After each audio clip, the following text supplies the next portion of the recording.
अस्सलाम वालेकुम dear viewers, मैं doctor Shamaila Tanveer once again आपके सामने हाजिर हूँ। किसी ने मुझसे एक और टॉपिक के बारे में सवाल किया जो कि मैं समझती थी बहुत ही टेक्निकल है, लेकिन जो उन्होंने सवालात किए वो इतने सिंपल थे कि आई थॉट कि इसके ऊपर तो अवेयरनेस के लिए एक वीडियो होनी चाहिए। सो जो आज का टॉपिक है ना मेरा, उससे कहते हैं, उसका नाम है साइंटिफिकली एंडोमेट्रियोसिस। एंडोमेट्रियोसिस एक ऐसी बीमारी है जो कि हर जो रिप्रोडक्टिव एज ग्रुप में यंग लड़कियां जो हैं 17-18 साल से ऑनवर्ड 40 इयर्स तक, इनके अंदर ये डेवलप हो सकता है। होता क्या है इसके अंदर, पेशेंट को सिम्टम्स क्या आना शुरू होते हैं। फीमेल पेशेंट्स 10 में से तकरीबन 1 को इसके कुछ न कुछ सिम्टम्स आ सकते हैं। हमारे पास पेशेंट्स आते हैं अमूमन लेट। मेरा इस वीडियो को बनाने का मकसद भी यही है ताकि अगर आप लोगों को इसके सिम्टम्स से आगाही हो तो आपको पता चल जाए कि हाँ, खुदा न खासा ये चीज़ तो नहीं है।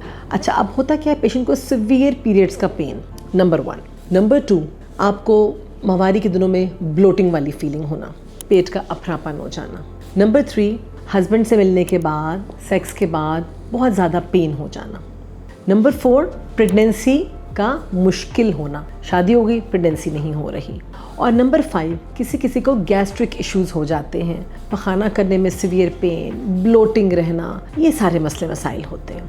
अब एंडोमेट्रियोसिस है क्या चीज़? एंडोमेट्रियोसिस में ये होता है कि आम तौर पे देखें, हमने डिफ्रेंशिएट करना है कि क्या चीज़ नॉर्मल है और क्या चीज़ एबनॉर्मल। पीरियड्स का पेन किसको नहीं होता? हर एक को होता है। और हम लोग अपने बच्चों को कह के चुप करा देते हैं कि बेटा कोई नहीं बर्दाश्त करो, गर्म पानी की बोतल की टकोर कर लो, गोली खा लो पैनाडोल की, ठीक हो जाएगा। लेकिन फ़र्क आपने माओ ने इस बच्चियों के ऊपर फ़र्क जो है ना वो ये है कि इसमें बहुत सीवियर पेन होता है। अगर कोई बच्ची हर मर्तबा पीरियड्स के अंदर बहुत सीवियर पेन कंप्लेन करे, प्लीज़ इसको लाइटली ना लें, डॉक्टर को लाजमी दिखाएं।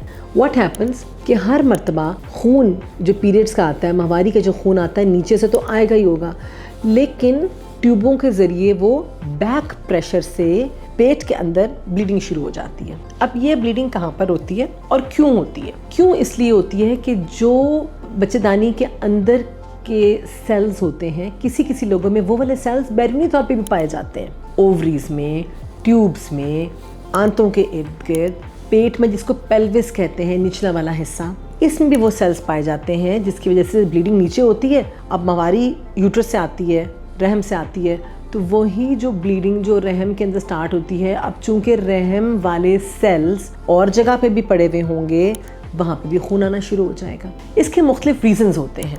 नंबर 1 जो मैंने आपको बताया कि बैक से माहवारी का जो खून है वो ट्यूबों के ज़रिए पीछे की तरफ चला जाएगा और पेट में ब्लीडिंग शुरू हो जाएगी और वहाँ जाके वो खून की थैलियाँ बना लेंगे। आपने सुनी तो होगा जी, पानी की थैलियाँ बन जाती हैं, वो तो नॉर्मल है, लेकिन इस सूरत में खून की थैलियाँ बनना शुरू हो जाती हैं जो कि जिनको चॉकलेट सिस्ट कहा जाता है। दूसरी वजूहात हार्मोनल इश्यूज़ हैं, तीसरी जेनेटिकली भी होते हैं, और चौथी उन लोगों में ज़्यादा कॉमन होता है जिसमें माहवारी बहुत टाइम से पहले शुरू हो जाती है। आजकल मैं देख रहा बच्चों में 10-10 साल के बच्चों को माहवारी शुरू हो रही है। ये अब एबनॉर्मल नहीं है, एनवायरमेंटल फैक्टर्स की वजह से ये बड़ा कॉमन होता जा रहा है कि बच्चियों को जल्दी माहवारी स्टार्ट हो जाना, लेकिन इन लोगों में एंडोमेट्रियोसिस के चांसेस ज़्यादा होते हैं। कॉम्प्लिकेशंस मैंने आपको बता दी कि सिम्टम्स क्या होंगे, पेशेंट आएगा सीवियर पेन के साथ है, ब्लोटिंग है। अच्छा, ये पेन हर वक्त का नहीं है, मज़े की बात और अल्लाह का करम ये है कि ये वाला पेन सिर्फ पीरियड्स में होता है। जैसे पीरियड शुरू हुए पेन स्टार्ट हो गया, जैसे जैसे पीरियड्स बढ़े पेन बढ़ता गया, जैसे पीरियड्स ख़त्म हुए पेन ख़त्म हो गया। लेकिन ये इतना सीवियर होता है कि इसमें इंसान की लाइफ मुतासिर होना शुरू हो जाती है। आप काम पे जा रहे हैं, आप काम नहीं सही तरीके से कर सकते, सिंपल पैराडोल की या पॉन्स्टन की गोलियां खाने से आमतौर पर ये पेन नहीं जाता। इससे आपको इमोशनली, साइकोलॉजिकली बहुत डिस्टर्ब होते हैं, आपको छुट्टी करनी पड़ती है, स्कूल्स वाले जाने वाली बच्चियों के लिए प्रॉब्लम हो जाता है और इवन प्रेगनेंसी होना इन केसेस में मुश्किल हो जाता है। अब आप लोग इस चीज़ को तो अंडरस्टैंड कर चुके होंगे कि आपने दर्द को लाइटली नहीं लेना। करना क्या है, आप डॉक्टर के पास गए, उन्होंने इसकी डायग्नोसिस की अल्ट्रासाउंड से। अल्ट्रासाउंड बड़ा अच्छा जरिया है, ऊपर से भी किया जा सकता है और अंदरूनी, जो हमारी भी पेशेंट्स मैरिड हैं उनमें हम अंदर से अल्ट्रासाउंड करते हैं, और अंदरूनी अल्ट्रासाउंड में आप सिस्ट को ऐसे करके पिक कर सकते हैं। थोड़ा सा फर्क जो कर रहा होता है उसको पता चल जाता है कि ये सिंपल सिस्ट है, पानी वाली सिस्ट है, या फिर ये हेमरेजिक सिस्ट है जिसमें खून आ गया होता है, और ये क्या एंडोमेट्रियोटिक सिस्ट है कि नहीं है, जिसे हमने चॉकलेट सिस्ट का नाम दिया है। अब ये अल्ट्रासाउंड पे भी इसका पता चल जाता है। और नंबर 2, हम लोग एक टेस्ट करवाते हैं जिसका नाम है CA-125। ये एक बेसिकली अंडेदानी का कैंसर का टेस्ट है, लेकिन परेशान ना हो, सिर्फ कैंसर में नहीं बढ़ता, और भी बहुत सी चीज़ों में बढ़ जाता है। देखिए फ़र्क ये है कि जो कैंसर में ये वाला टेस्ट कराएं तो बहुत ज़्यादा बढ़ जाएगा, एंडोमेट्रियोसिस में थोड़ा सा बढ़ जाता है। आम इसकी वैल्यू होती है 30, तो एंडोमेट्रियोसिस के पेशेंट में 50, 60, 70 इस तरह से रहता है। और सेकेंडली ये वाला जो टेस्ट है ये इन्फ्लेमेशंस में, इन्फेक्शंस के अंदर, रसौलियों में, फाइब्रॉइड उनमें भी बढ़ जाता है। लेकिन चूंकि एक चीज़ नज़र आ रही होती है, इस पर फरिश्ते की निगाह रखनी होती है, उसको आपने इग्नोर नहीं करना होता है, इसलिए टेस्ट लाजमी करवाना होता है।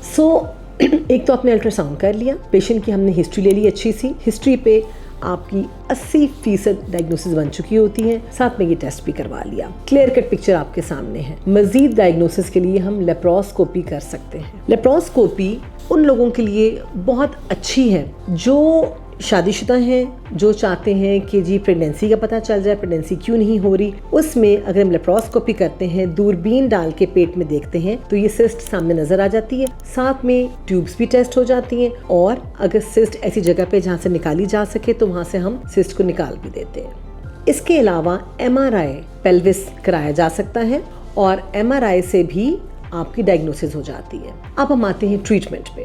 ट्रीटमेंट में सबसे पहले हमने पेशेंट की सपोर्ट करनी है साइकोलॉजिकली, एज वेल एज उसको पेन को रिलीव करना है। देखिए ट्रीटमेंट हर एक के लिए हमने डिफरेंट इंडिविजुअलाइज करना है। एक तो इस चीज़ को माइंड में रखें कि पेशेंट इतना पेन में होता है कि हमने उसको सहारा देना है। एज अ डॉक्टर हमारा ये बहुत ज़्यादा काम है कि उसको साइकोलॉजिकली भी और मेडिसिन के थ्रू उसको हमने सहारा दें, उसके पेन को रिलीव करें। रूटीन की तो घर में भी लोग ट्रीट टोट के कर रहे होते हैं, गर्म दूध पी लिया, हल्दी वाला दूध पी लिया, गर्म पानी की बोतल की टकोर कर ली, लेकिन हमने पेन किलर्स देने हैं ख़ास, ऐसे जो कि मैदे पे भी कम इफ़ेक्ट करें और पेशेंट का पेन भी बेहतर हो सके। Number 2 treatment hormones. हार्मोन्स का फ़ायदा क्या होगा कि एक तो इसका साइज़ मज़ीद बढ़ेगा नहीं, लेकिन हार्मोन्स देने किस तरीके से होते हैं, 2 तरीके हो सकते हैं। या तो इनको रेगुलर पीरियड्स को रेगुलर करने के लिए दें, वो भी ठीक है, या पीरियड्स को बंद करने के लिए दें। जी हमने पीरियड्स को बंद करना होता है। क्यों बंद करना चाहते हैं पीरियड्स को? इसलिए क्योंकि अगर मुसलसल पीरियड्स आते रहे मुतवातिर तौर पर, तो ये सिस्ट बढ़ने के चांसेस होते हैं। और अगर हम बंद करेंगे पीरियड्स तो ना नीचे ब्लीडिंग होगी ना अंदर ब्लीडिंग होगी। 3 से 4 महीने के लिए हम पीरियड्स को बंद करते हैं, कभी कभी 6 महीने के लिए भी बंद करना पड़ सकता है, और इसमें इसके साइज़ की और पेशेंट के सिम्टम्स में बहुत कमी आ सकती है। थर्ड ट्रीटमेंट जिससे मैंने पहले बताया, लेप्रोस्कोपी, जो कि डायग्नोसिस भी है और ट्रीटमेंट भी है, वो किया जा सकता है, जिसमें खून की थैलियों को निकाल देते हैं। लेकिन याद रहे कि इसके बाद हम पेशेंट्स को एडवाइस करते हैं कि जल्दी हमल करने की कोशिश करें, और अगर एक पेशेंट अभी हमल नहीं चाहती, इसके अंदर भी हम पीरियड्स को रोकने का कुछ दवाइयाँ देते हैं ताकि पीरियड्स कुछ अर्सा रुकें, ये दोबारा ना बने। माय डियर गर्ल्स, इस चीज़ को याद रखें, 30% लोगों में एंडोमेट्रियोसिस यानी कि खून की थैलियाँ वापस आ जाती हैं। हम कुछ कर नहीं सकते, इसका बहुत ही तकलीफदेह चीज़ हो जाती है, लेकिन दवाइयों से, लाइफस्टाइल मॉडिफिकेशन से आपकी ज़िंदगी बेहतर गुजर सकती है। बहुत से पेशेंट्स आते हैं और पूछते हैं क्या एंडोमेट्रियोसिस से प्रेगनेंसी नहीं होती? अरे भाई ऐसी कोई बात नहीं है। एंडोमेट्रियोसिस के पेशेंट्स कंसीव कर जाते हैं, लेकिन इनको हमें कुछ दवा देने की ज़रूरत है, धक्का स्टार्ट जिसको बोलते हैं। दवाइयाँ देते हैं, एग्स बने और प्रेगनेंसी हो सकती है। हमारे बहुत से पेशेंट्स हैं जो एंडोमेट्रियोसिस के पेशेंट्स हैं, अल्हम्दुलिल्लाह उन्होंने कंसीव किया, बच्चे हुए। और साथ साथ में अगर नेचुरल तरीके से नहीं हो रही तो IVF जो कि टेस्ट ट्यूब प्रेगनेंसी होती है, टेस्ट ट्यूब प्रेगनेंसी का इसका बहुत अच्छा रिजल्ट है। दिल छोटा नहीं करना। एंडोमेट्रियोसिस का अगर कोई आपके फैमिली में या आप खुद इसके ज़ेरे अताब आ गए और ये बीमारी हो गई है, तो उसमें डॉक्टर से मशवरा अपने करके पीरियड्स को रोकें कुछ अरसे के लिए और फिर प्रेगनेंसी का ट्रीटमेंट लें। Unmarried girls specially active lifestyle अपनाएं। बाकी तमाम पेन किलर्स के साथ साथ अगेन डॉक्टर से मशवरा करके पीरियड्स की रेगुलरिटी के लिए दवाई लें। बहुत सी अच्छी दवाइयाँ आ गई हैं। पहले एक और तरह की दवाइयाँ होती थी डायनाजोल, जिनका आपने नाम सुना हो, लेकिन साइड इफ़ेक्ट्स थे। अब थोड़ी सी महंगी लेकिन बेहद अच्छी बाहर की कंपनी से, बायर एक कंपनी है उसकी दवाई आ चुकी हैं, जिससे इसका साइज़ भी कम होता है और आपकी लाइफस्टाइल के अंदर बेहतरी भी आएगी। याद रखें, मुकम्मल हल इसका सर्जरी है और बाकी जो भी आपको ट्रीटमेंट्स बताएं ये वक्ती होते हैं, लेकिन आपको वक्ती तौर पे ट्रीटमेंट्स भी करने होते हैं। हर बंदा सर्जरी नहीं इजीली करा सकता।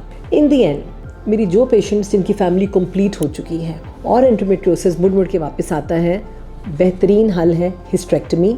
यूट्रस, ओवरीज, ट्यूब्स सब निकलवाएं, क्योंकि जितनी भी ज़िंदगी पड़ी है उसको अच्छे तरीके से गुजारें, न कि पेन के साथ। बहुत शुक्रिया।